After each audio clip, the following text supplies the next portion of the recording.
Advocate Mohini Mona का है सिर्फ यही कहना, किसी से किसी हाल में कभी नहीं है डरना। फ्रेंड्स, क्या आपको मालूम है, आप जो भी मनी ट्रांसफ़र करते हैं या जो भी मनी पेमेंट करते हैं उसके लिए भारत सरकार के द्वारा 2 अगस्त 2021 को एक नई ऐप को लॉन्च किया गया जिसका नाम है ई-रूपी। मैं एडवोकेट होने के नाते बहुत सारे सेमिनार्स, कॉन्फ्रेंसेस, मीटिंग्स इत्यादि में जाती हूँ और जब भी मैंने लोगों से इस बारे में चर्चा की तो ये जानकर के बहुत हैरानी हुई कि ज़्यादातर लोगों ने इसका नाम ही नहीं सुना था और जिन लोगों ने इसका नाम सुना भी था उनको ई-रूपी का कंसेप्ट क्लियर नहीं था कि ये क्या है, किस तरह से काम करता है, कौन इसका प्रयोग कर सकता है। मैं एडवोकेट मोहिनी मोना आप सभी का पुनः स्वागत करती हूं और आप सभी देख रहे हैं आपका पसंदीदा चैनल मोहिनी मोना एडवोकेट।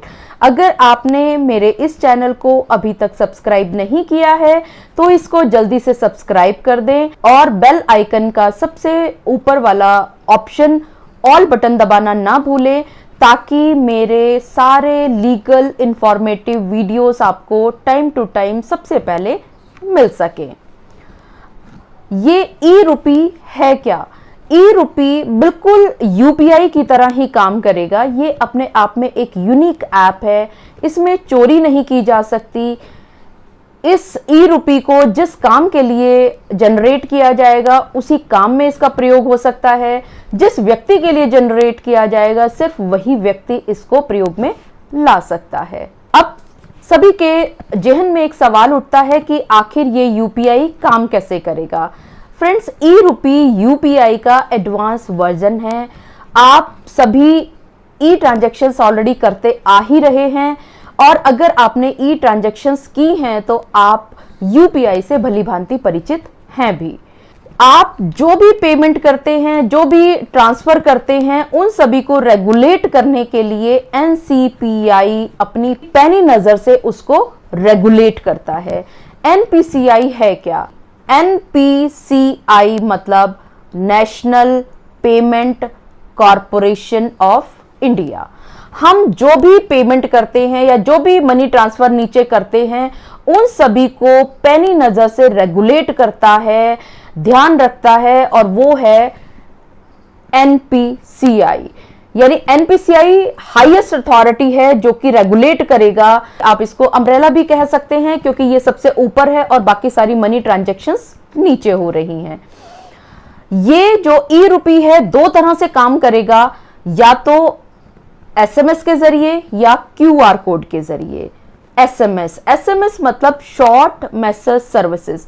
बहुत सारे लोग होते हैं जिनके पास बेसिक फोन होता है और बेसिक फोन में क्यूआर कोड भेजा नहीं जा सकता, तो एसएमएस के जरिए एक स्पेसिफिक कोड आपको प्रोवाइड किया जाएगा और आप उस कोड का प्रयोग करते हुए आप उस ई-रूपी को यूज कर पाएंगे। इसी तरह से जिनके पास स्मार्टफोन है उनके पास उनके व्हाट्सएप पर एक क्यूआर कोड भेज दिया जाएगा। क्यूआर मतलब क्विक रिस्पांस कोड। जब आपके पास ये क्यूआर कोड आ जाएगा तो ये क्यूआर कोड जिस काम के लिए दिया गया है आप वहां जाकर के क्यूआर कोड से स्कैन करके आप अपना काम कर सकते हैं। ये आखिर काम करेगा कैसे, इसको एक उदाहरण के जरिए समझते हैं। मान लीजिए सरकार ने एक योजना निकाली एक पर्टिकुलर सेगमेंट के लोगों के लिए कि उनको 2000 रुपए की रजाइयां दी जाएंगी। अब ये 2 तरह से हो सकता है, या तो सरकार रजाइयां खरीदवाए और उसके बाद उनको वहां तक पहुंचाए जिसमें से बीच में गायब होने के डर रहता है, या अगर वो पैसा भेजे, पैसा ट्रांसफर करे और पैसे से आगे खरीद करके बेनिफिशियरीज तक पहुंचे, वहां पर भी गड़बड़ हो सकती है कि या तो जितना पैसा आया है उसमें से आधा या कम पैसा, जितना भी गड़बड़ करनी है उतना पैसा साइड में रख के बाकी से रजाइयां खरीदी और बेची गई। लेकिन इसमें हल्की क्वालिटी की रजाइयां भी बेनिफिशियरीज तक पहुंचने का भय रहता है। लेकिन अब ई-रूपी के द्वारा ये सभी परेशानियां नहीं आएंगी क्योंकि सरकार क्या करेगी, एक क्यूआर कोड के जरिए आपके पास ई-रूपी भेजेगी। ई-रूपी कैसे भेजेगी? वो आपको एक क्यूआर कोड आएगा आपके फोन पर। जब आपके पास वो क्यूआर कोड आएगा तो आप उसको लेकर के जाएंगे रजाइयां जहां पर दुकानें हैं वहां जाएंगे और वहां पर स्कैन करेंगे, तो स्कैन करने के बाद आप रजाइयां खरीद सकेंगे। तो जितने पैसे का क्यूआर कोड भेजा गया है उतने की ही रजाइयां आपको खरीदनी पड़ेंगी। नहीं तो पहले क्या होता था कि, या अभी भी आप सोचे कि ई रूपी में मान लीजिए आपके पास 2000 रुपए का क्यूआर कोड आया, आप ये सोचें कि 1000 रुपए की मैं कोई और खरीदारी कर लूं और 1000 की रजाइयां कर लूं, तो आप अगर किसी दुकान पर जाकर के उसको स्कैन करेंगे तो मिसमैच, नॉट मैच इत्यादि एरर आ जाएगा और आपका वो क्यूआर कोड वर्क नहीं करेगा। इसी तरह से सरकार बहुत सारी योजनाएं बनाती रहती है, कभी जैसे लैपटॉप बच्चों को देती है, या बच्चों के लिए किताबें देती है, या और कपड़ा देती है, या खाना देती है। इन सभी के लिए अब सरकार क्यूआर कोड के जरिए आपके पास, यानी कि ई रूपी के जरिए आपके पास पैसा भेजेगी।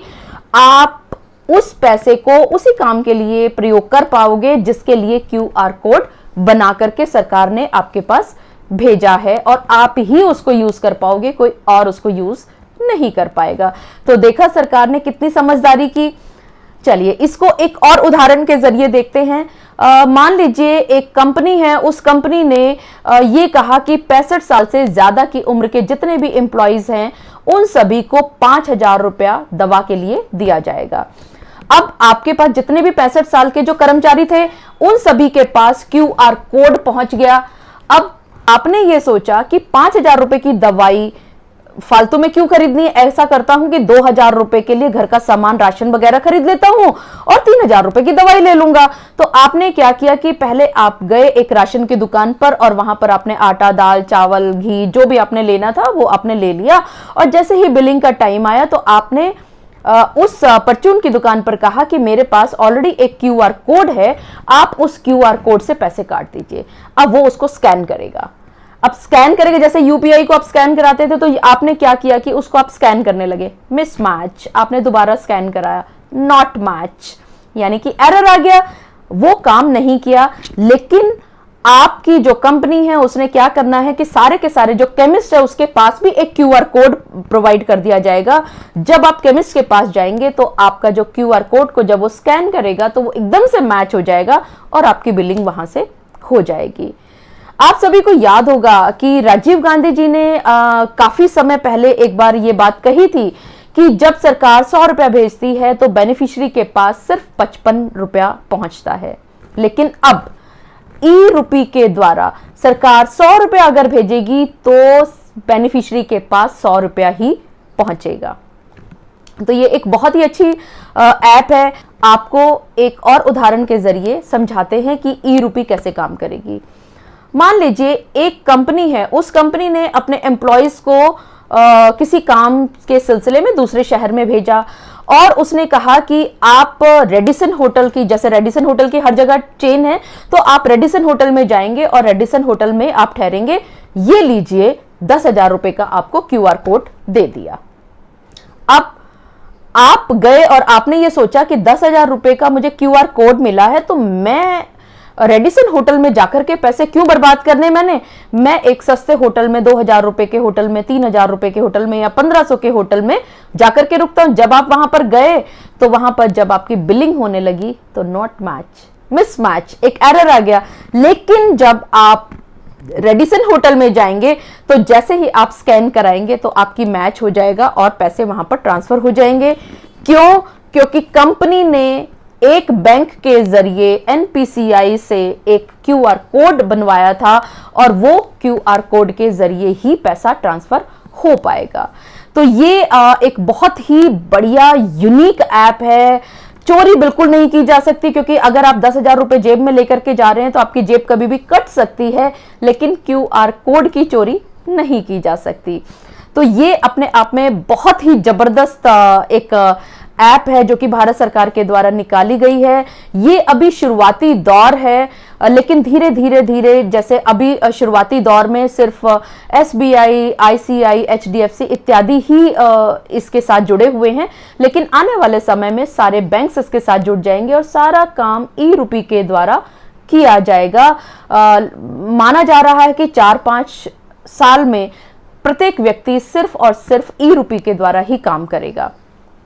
आप सभी को याद होगा जब आज से लगभग 10 साल पहले हम सभी लोग एटीएम का प्रयोग करने में बहुत ज्यादा घबराते थे, क्योंकि कई बार क्या होता है कि एटीएम हम यूज करते हैं तो जब हम मशीन में इंसर्ट करते हैं तो मशीन खींच करके उसको अपने अंदर ले जाती है, तो उस समय पे घबराहट हो जाती है कि अरे मेरा एटीएम तो अंदर चला गया, लो जी मेरा तो सारा प्रॉब्लम हो गया, अब मैं कैसे कहां कंप्लेंट करूं।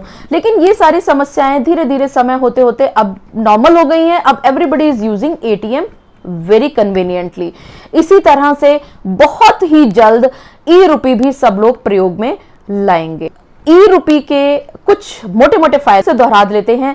सबसे पहला इसका जो बड़ा फायदा है वो है नेट का, कि आपको ई रुपी को प्रयोग करते समय नेट की आवश्यकता नहीं पड़ेगी। आपके पास क्यूआर कोड ऑलरेडी आ चुका है, उस समय आपको नेट की आवश्यकता थी, लेकिन अब जब आप आगे जा रहे हैं और आपने क्यूआर कोड को स्कैन कराना है तो आगे जिसने स्कैन करना है वो क्यूआर कोड को स्कैन करने के लिए उसको नेट की आवश्यकता पड़ेगी। इसी तरह से जैसे आप यूपीआई, गूगल पे, पेटीएम, फोन पे, भीम इत्यादि जब आप यूज करते थे तो आपको एक एप्लीकेशन डाउनलोड करनी पड़ती थी, लेकिन ई रुपी के लिए आपको कोई भी एप्लीकेशन को डाउनलोड करने की जरूरत नहीं है। इसी तरह से जब आप कोई भी एप्लीकेशन डाउनलोड करते थे तो उसको रजिस्ट्रेशन कराने के लिए बहुत सारी फॉर्मेलिटीज होती थी और केवाईसी की भी समस्या आती थी, लेकिन यहां ई रुपी में आपको किसी तरह की कोई भी रजिस्ट्रेशन कराने की आवश्यकता नहीं है और ई रुपी में आपको कोई भी लिमिट सेट करने की आवश्यकता बिल्कुल नहीं है। मैंने इस वीडियो में ई रुपी से जुड़े हुए सारे छोटी छोटी इंफॉर्मेशंस या छोटे छोटे जो क्वेरीज हैं उन सभी इंफॉर्मेशंस को इंक्लूड करने की कोशिश की है और मैं ये आशा करती हूं कि आप सभी को ई रुपी का कंसेप्ट बहुत अच्छी तरह से क्लियर हो गया होगा। अगर आपको अभी भी कंसेप्ट क्लियर नहीं हुआ और आपको अभी भी और कुछ पूछना है तो आप नीचे कमेंट सेक्शन में जरूर लिख करके आप पूछिएगा कि आप और क्या पूछना चाहते हैं।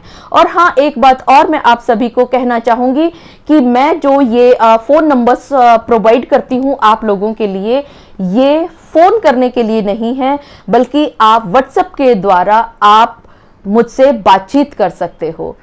पूरा वीडियो देखने के लिए बहुत बहुत धन्यवाद। ऐसी ही छोटी छोटी जानकारियों के लिए आप मुझसे जुड़े रहिए, मेरे वीडियोस देखते रहिए और अपने सारे कुलीग्स को, रिश्तेदारों को, फ्रेंड्स को भी इन वीडियोस को साझा करना ना भूलिएगा। आप सभी अपना और अपने परिवार का अच्छी तरह से ध्यान रखिएगा। Thank you, take care, bye bye.